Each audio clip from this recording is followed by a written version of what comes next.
नमस्कार, आप देख रहे हैं वन उत्तराखंड। मैं हूं विक्रम सिंह राजपूत। शुरू करते हैं खबरों का सिलसिला। लालकुआं में century pulp and paper works union का पुनर्गठन हो गया, जिसमें कैलाश चंद्र मेलकानी अध्यक्ष और कैलाश चौशाली महामंत्री निर्वाचित हुए, जिसमें गोला रोड स्थित सेंचुरी पेपर मिल के मुख्य गेट पर नव निर्वाचित पदाधिकारियों को वर्करों ने माल्यार्पण कर उन्हें शुभकामनाएं दी। अध्यक्ष कैलाश चंद्र मेलकानी ने कहा कि उन्हें जो जिम्मेदारी मिली है उसका वो पूरी करते हुए निष्ठा के साथ पालन करेंगे। महामंत्री कैलाश चौसाली ने कहा कि वह विगत कई वर्षों से महामंत्री की जिम्मेदारी निभा रहे हैं। नवनिर्वाचित पदाधिकारियों ने दिवंगत पूर्व अध्यक्ष डीएन सोयाल को स्मरण कर एकजुटता का संकल्प लिया।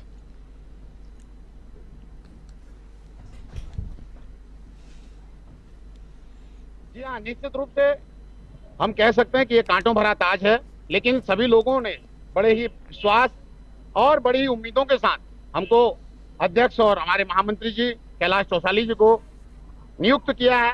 निश्चित रूप से हमारा यही कहना है कि हम प्रबंधकों के साथ मिलकर के उनके साथ टेबल टॉक कर करके श्रमिकों की जो समस्याएं हैं, आने वाला एग्रीमेंट है, इस पर हम निश्चित रूप से सभी बाकी 5 संगठनों के साथ मिलकर सौहार्दपूर्ण वातावरण में एक अच्छे से अच्छा समझौता कराने का भरसक प्रयास करेंगे और ईमानदारी से, कर्मठता से एकजुट होकर के बिना किसी संकोच के हम श्रमिकों के लिए काम।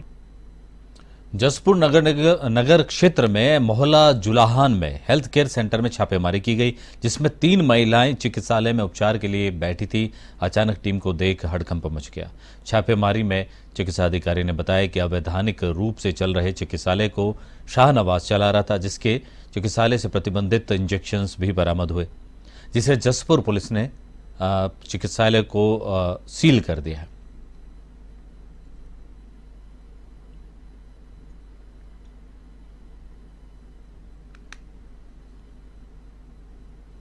एक अवैध क्लिनिक चल रहा है। आज हमने अपनी टीम के साथ यहाँ पे छापा मारा तो पता लगा कि यहाँ पे अंदर बाहर कोई बोर्ड नहीं है, कुछ नहीं है। उसके बावजूद अंदर यहाँ पे काफ़ी मात्रा में दवाइयाँ हैं। अंदर लेबर टेबल पड़ी हुई है, ओटी के सामान है और उससे रिलेटेड काफ़ी सामग्री यहाँ पे पाई गई है। और इसमें जो है मेन ये है कि एनडीपीएस के अंतर्गत जो प्रतिबंधित दवाइयाँ हैं वो भी यहाँ से मिली है। तो पुलिस को बुला लिया गया है और यहाँ से मजिस्ट्रेट को भी, एसडीएम साहब को भी खबर कर दी गई। जसपुर में लोकसभा चुनाव को लेकर निर्वाचन अधिकारी पूरी तरह कमर कसे हुए नजर आ रहे हैं। निर्वाचन अधिकारी गौरव सिंह चटवाल के मुताबिक जसपुर विधानसभा क्षेत्र में 145 बूथ बनाए गए, कुछ बूथों को बदलकर नए बूथ बनाए गए। वहीं शेष काशीपुर क्षेत्र में पीठासीन अधिकारियों, सेक्टर मजिस्ट्रेट और मतदाताओं की सुविधाओं के मद्देनजर क्षेत्र के प्रत्येक बूथों का बारीकी से निरीक्षण किया जा रहा है। खामियों को दुरुस्त कराने की भी आदेश जारी कर दिए गए हैं।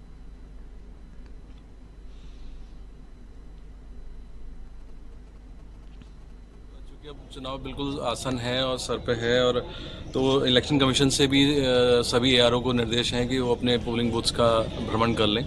और पोलिंग बूथ्स पे जो बेसिक फैसिलिटीज़ वही हम उसको देखते हैं कि रूम्स में 2 दरवाजे हों कम से कम।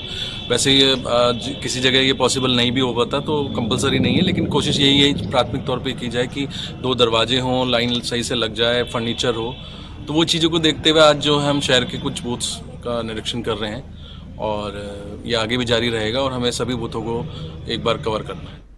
उत्तराखंड के उधम सिंह नगर में खटीमा भारत नेपाल सीमा स्थित मेलघाट ग्राउंड पर आयोजित 2 दिवसीय वॉलीबॉल व बैडमिंटन प्रतियोगिता संपन्न हो गई। इस मौके पर एसएसबी सितारगंज की कमांडेंट मनोहर लाल ने बतौर मुख्य अतिथि शिरकत की। बता दें कि टूर्नामेंट में पुरुषों की 8 वॉलीबॉल टीमें और महिलाओं की 7 बैडमिंटन टीमों ने भाग लिया। वॉलीबॉल में मेलाघाट टीम और बनबसा की महिला बैडमिंटन टीम विजेता रही। विजेता टीमों को कमांडेंट मनोहर लाल और अतिथियों ने ट्रॉफी, मेडल, टी शर्ट और खेलकूद सामग्री, तो वहीं उपविजेता टीमों और सभी प्रतिभागियों को भी सम्मानित किया गया। वहीं कमांडेंट मनोहर लाल ने सीमावर्ती क्षेत्र के लोगों को नशे से दूर रहने और गलत गतिविधियों में ना पड़ने, बेटी बचाओ बेटी पढ़ाओ को सफल बनाने, बेहतर शिक्षा ग्रहण करने और महिला सशक्तिकरण और संस्कारवान बनने हेतु जागरूक किया।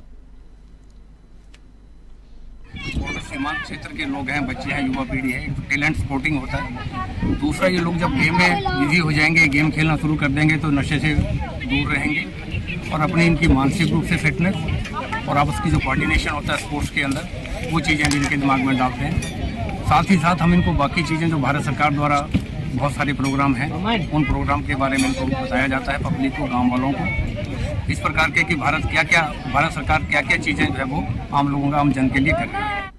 पौड़ी सरकार पर गुनहगारों को बचाने का आरोप। अंकिता के माता पिता अनिश्चितकालीन धरने पर बैठे तो पौड़ी जिले के श्रीनगर के मुख्य बाजार में पीपल चोरी नामक स्थान पर अंकिता के माता पिता सरकार पर अंकिता हत्याकांड के आरोपियों को बचाने के गंभीर आरोप लगाते हुए अनिश्चितकालीन धरने पर बैठ गए। उनके धरने को पहाड़ी स्वाभिमान सेना, स्थानीय लोगों और कई जनप्रतिनिधियों ने अपना समर्थन दिया है। अंकिता के माता पिता ने सरकार पर अंकिता के गुनहगारों को बचाने का आरोप लगाया है। उन्होंने न्याय न मिलने तक धरना जारी रखने की चेतावनी दी है। धरने के दौरान अंकिता के पिता वीरेंद्र भंडारी ने कहा कि 1 साल बाद भी उनकी बेटी को इंसाफ नहीं मिल सका है। धरने पे इसलिए बैठे हैं क्योंकि सरकार हमारा कहना तो नहीं मान रही है, अपनी मनमानी कर रहे हैं और दूसरी बात कि कह रहे हैं कि आपके साथ न्याय किया जाएगा।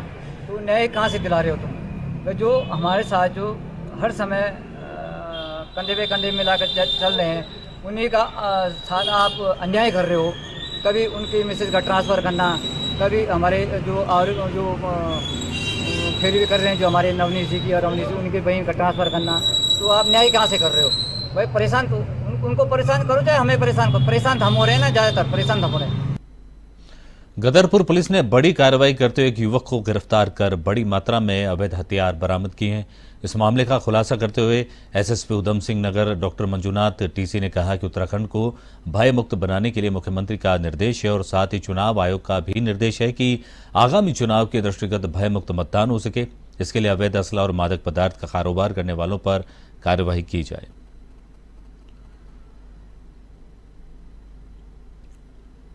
थाना पुलिस को और एसओजी टीम को संयुक्त कार्रवाई में बहुत अच्छी सफलता मिली है। थाना गदरपुर पुलिस और एसओजी टीम को वेपन्स के एक बहुत बड़ा खेप विथ वन सप्लायर मिला है।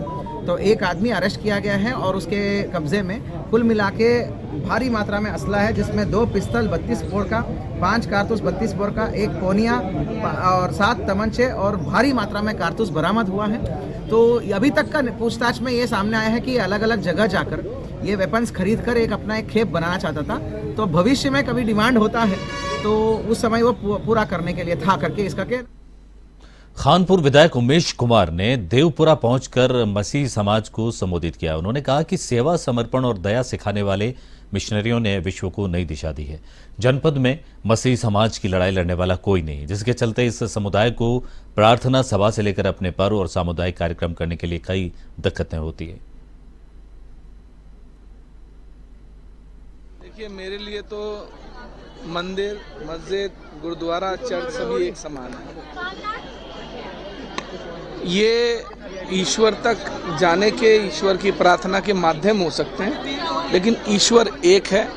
तो हम तो सर्वधर्म में विश्वास रखते हैं, उसी का एक माध्यम था। आज एक इन लोगों ने मुझे आमंत्रित किया था और सभी से मिलना जुलना हुआ और मुलाकात हुई, अच्छा लगा। हल्द्वानी वन प्रभाग के शारदा रेंज कॉलोनिया क्षेत्र में तैनात वन बीट अधिकारी की संदिग्ध परिस्थितियों में मौत हो जाने का मामला सामने आया है। बताया जा रहा है कि वनकर्मी की मौत तमंचे से गोली लगने की वजह से हुई है। वनकर्मी का शव उसके सरकारी आवास से बरामद हुआ है। गोली कैसे चली, इसको लेकर फिलहाल कोई जानकारी सामने नहीं आई है। मृतक नैनीताल जिले के चोरगलिया का रहने वाला है। मृतक हरीश के शव को टनकपुर उप जिला अस्पताल लाया गया, जहां पंचनामा भरने के बाद पोस्टमार्टम की प्रक्रिया चल रही है। वहीं मृतक के परिजनों ने इस मामले में उच्च स्तरीय जांच की मांग की है। हल्द्वानी वन प्रभाग के एसडीओ ममता चंद ने कहा कि वन आरक्षी फॉरेस्ट गार्ड हरीश जोशी सेनापानी कॉलोनिया चौकी में तैनात था, जिसका शव जो मृत अवस्था में पाया गया। हम इसके निष्पक्ष न्याय चाहते हैं और हमारे भाई को गोली अपने हाथ से तो मार नहीं सकता वो, और लेकिन इन लोगों ने, जिसने भी इनके साथ इनके फर्स्ट विभाग के जो साथ में थे, उन लोगों ने इनके साथ अन्याय करा है। तो हमें उसका न्याय चाहिए। क्या नाम था इनका, कितनी उम्र थी? हरीश चंद्र जोशी, और क्या नाम कहते हैं, इनकी उम्र थी 30 साल, हाँ 25 साल। कहाँ के रहने वाले हैं ये चोरगलिया। उत्तराखंड को आगामी कुछ वर्षों के भीतर विकसित बनाने के संकल्प और केंद्र के ढांचागत विकास और बहुआयामी गरीबी से निपटने की तरफ धामी सरकार का पूरा जोर रहने वाला है। आपको बता दें कि वित्तीय वर्ष 2024-25 के बजट सत्र में प्रदेश सरकार ने 89,230 करोड़ रुपए का बजट सदन में पेश किया, जिसमें शिक्षा, स्वास्थ्य, इंफ्रास्ट्रक्चर, महिला, किसान पर जोर दिया गया है। वहीं कांग्रेस के प्रदेश महामंत्री नवीन जोशी ने कहा कि सरकार का कोई भी काम धरातल पर नहीं दिखता है। इस बार का बजट निराशाजनक है, जो सिर्फ कॉपी पेस्ट वाला बजट है। देखिए, इस बार जो बीजेपी ने बजट पेश किया है वो बहुत ही निराशाजनक बजट है। कोई इसमें ऐसा उन्होंने शामिल नहीं किया है जिनको इनकी उपलब्धि किया जा सके। ये कॉपी पेस्ट करके जो पुराना बजट है उसी को ये आगे लेके आ रहे हैं। जो राज्यपाल का अभिभाषण होता है उसमें सरकार का रोड मैप तैयार होता है कि सरकार आगे क्या योजनाएं करने वाली है और क्या उनके फ्यूचर में प्लानिंग है। ऐसी कोई भी इसमें योजना नहीं है जिसमें हम कहें कि महिलाओं के उत्थान के लिए कोई योजना बनाई गई हो, कानून व्यवस्था के लिए कोई योजना बनाई गई हो, जो हमारे बेरोजगार साथी हैं उनके उत्थान के लिए कोई योजना बनाई गई हो, पलायन रोकने के लिए कोई योजना बनाई गई हो। ऐसी कोई योजना और इस बजट में हमको देखने को नहीं मिली। कुल मिलाकर ये जो बजट है पूरा निराशाजनक है। इससे राज्य की जनता को कोई फायदा होने वाला नहीं। हिमाचल प्रदेश में राज्यसभा चुनाव में कांग्रेस विधायक द्वारा भाजपा प्रत्याशी को मतदान किए जाने पर उत्तराखंड के पूर्व नेता प्रतिपक्ष और चक्राता विधायक प्रीतम सिंह ने कहा कि सत्ताधारी पार्टी पर सत्ता का दुरुपयोग करने का आरोप लगाया। उन्होंने पार्टी के केंद्रीय नेतृत्व से कार्रवाई करने की मांग की। उन्होंने कहा कि उत्तराखंड में सब कुछ सामान्य है और यहां पर इस तरह का वातावरण नहीं है, लेकिन बीजेपी नेताओं के इस आचरण से लगता है कि वो किसी भी कीमत पर कांग्रेस को खत्म करना चाहते हैं। प्रदेश में हुआ है निश्चित रूप से बहुत दुखद भी है और मैं समझता हूं कि वहां का नेतृत्व और राष्ट्रीय नेतृत्व निश्चित रूप से इस पर जो है आगे क्या कदम उठाना है सोचेगा और तदनुसार आगे बढ़ने का काम करेगा। पिथौरागढ़, मुनस्यारी, चंपावत को हेली सेवा शुरू करने की शुरुआत के बाद अब पर्यटन स्थलों को हेली राइड से जोड़ने पर काम शुरू किया गया है। नैनीताल जिले में भी इसको अमली जामा पहनाया जा रहा है। नौकुचिया ताल में बने हेलीपैड को तैयार करने में जिला प्रशासन जुटा है, जिसको पर्यटन के साथ अन्य काम में यूज किया जा सके। इस हेलीपैड में सुविधाओं को विकसित किया जा रहा है, जिससे आने जाने वालों को सुविधाएं मिल सके। हालांकि कुछ पेड़ों के चलते काम में दिक्कतें आ रही है, जिसके लिए भी शासन को पत्र भेजा गया है।